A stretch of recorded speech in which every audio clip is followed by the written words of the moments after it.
की शुरुआत में हम देखते हैं दो डॉक्टर्स जो कि हाइड्रा नाम के एक टेररिस्ट ऑर्गेनाइजेशन के लिए काम कर रहे थे। वो हल्क को पकड़ना चाहते थे, लेकिन उसको काबू में ला पाना बहुत ही इम्पॉसिबल था। इसीलिए उन्होंने एबोमिनेशन को हायर किया था हल्क को पकड़ने के लिए। जिसके बाद हम देखते हैं एबोमिनेशन हल्क के पास जाता है, जहाँ उन दोनों में एक बहुत जोरदार फाइट होने लगती है। वही दूसरी ओर हम देखते हैं हेलिकैरियर में टोनी स्टार्क यानी आयरन मैन अपने आर्मर की कमियां फाइंड करने के लिए टेस्ट कर रहा होता है। फिर सीन दोबारा एबोमिनेशन और हल्क पर शिफ्ट होती है, जहां वो दोनों अभी तक फाइट करने में लगे होते हैं। लेकिन एबोमिनेशन हल्क को काबू में नहीं कर पा रहा था, इसलिए उसको पकड़ने के लिए कुछ ड्रोन्स को भेजा जाता है, जिससे हल्क को एक गैस दे दी जाती है। तब जाके वो बेहोश होता है।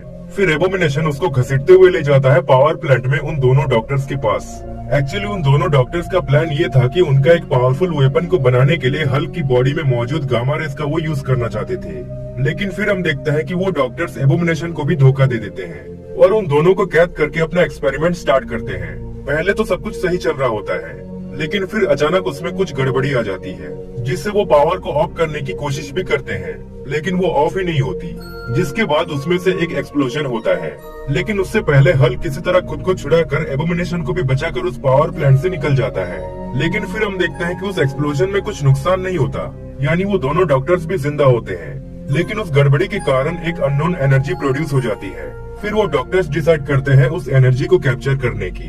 अब जैसे कि उस एक्सप्लोजन में बहुत ज्यादा गामा रेस भी एमिट्स हुए थे, तो इसकी खबर आयरन मैन तक भी पहुंच जाती है, जिससे वो तुरंत उस पावर प्लांट की ओर निकल जाता है। वही हम देखते हैं एबोमिनेशन की जान बचाने के बाद भी वो हल्क को थैंक्स नहीं कहता और वहाँ से चला जाता है। तभी आयरन मैन वहाँ पर आता है और उसे लगता है कि उस एक्सप्लोजन के पीछे हल्क का ही हाथ होगा, इसलिए वो उस पर अटैक करने लगता है। लेकिन हल्क भी उसकी खूब पिटाई करता है, पर फाइनली हल्क उसे समझा देता है कि ये सब मैंने नहीं किया, उन डॉक्टर्स ने किया। फिर वो दोनों उस पावर प्लांट के अंदर जाते हैं, जहाँ वो देखते हैं कि वो डॉक्टर्स उस अननोन एनर्जी को कैप्चर करने की कोशिश कर रहे होते हैं। लेकिन वो एनर्जी आउट ऑफ कंट्रोल हो जाती है और वहाँ पर मौजूद सारे ड्रोन्स के अंदर घुस जाती है। जिसके बाद वो ड्रोन्स हल्क और आयरन मैन पर अटैक करने लगते हैं। इसी का फायदा उठाकर वो डॉक्टर्स भी वहाँ से भाग जाते हैं। यहाँ हमें पता चलता है कि उस एनर्जी को जितनी ज्यादा इलेक्ट्रिसिटी मिलती जाएगी, वो उतना ही पावरफुल होता जाएगा।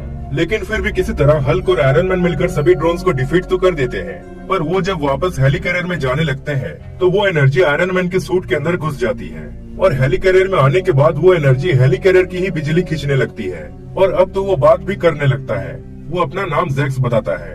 वो कहता है कि उसे और भी बिजली चाहिए। वो पूरे वर्ल्ड की बिजली को एब्जॉर्ब करना चाहता था। फिर हल्क और आयरन मैन उसको रोकने की कोशिश करते हैं, लेकिन वो आयरन मैन के बाकी आर्मर्स पर भी अपना कंट्रोल कर लेता है। लेकिन फिर भी वो दोनों एक के बाद एक आर्मर्स को डिफीट कर देते हैं।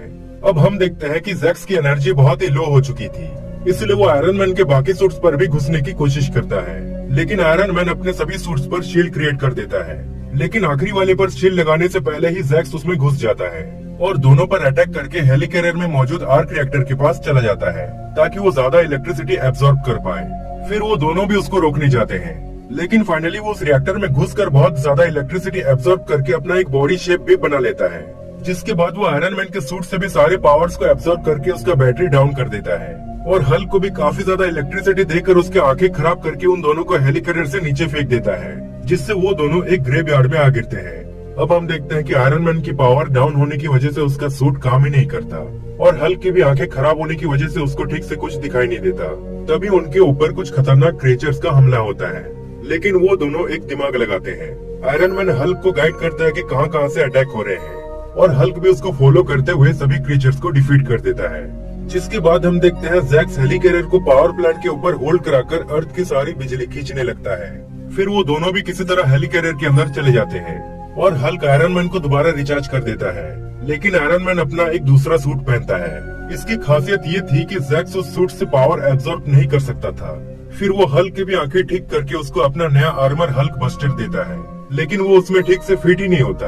अब हम देखते हैं कि जैक्स बहुत ही पावरफुल होते जा रहा था। वो दोनों उससे फाइट करने लगते हैं, लेकिन आयरन मैन समझ जाता है कि इससे बात नहीं बनने वाली, इसलिए वो हल्क को कहता है कि जैक्स को कुछ टाइम के लिए उलझाए रखो और मैं जाकर हेलिकैरियर के सारे टरबाइन्स को डिस्ट्रॉय करने की कोशिश करता हूँ। और वो ऐसा ही करते हैं। लेकिन अब जैक्स का भी पूरे हेलिकैरियर पर कंट्रोल था, इसलिए वो उसी के ही मिसाइल्स को आयरन मैन के पीछे लगा देता है। लेकिन आयरन मैन भी चालाकी से उन्हीं मिसाइल्स का इस्तेमाल करके एक एक करके सभी टरबाइन्स को डिस्ट्रॉय कर देता है, जिससे हेलिकैरियर नीचे जाकर क्रैश हो जाती है और जैक्स का बनाया हुआ सारा सिस्टम भी बर्बाद हो जाता है। लेकिन जैक्स अभी तक खत्म नहीं हुआ था। फिर वो हल्क पर बहुत ज्यादा इलेक्ट्रिसिटी का शॉक देता है, पर हल्क को बहुत गुस्सा आता है और वो उसको पकड़ के बहुत जोर जोर से नीचे पटकने लगता है, जिससे जैक्स जमीन के कांटेक्ट में आने पर उसकी सारी चार्ज खत्म हो जाती है और वो भी हमेशा के लिए मिट जाता है। आगे हम देखते हैं कि हल्क को बहुत भूख लग रही थी, जिसके बाद आयरन मैन उसको खाना खिलाने ले जाता है और इसी तरह ये मूवी यहीं पर एंड हो जाती है।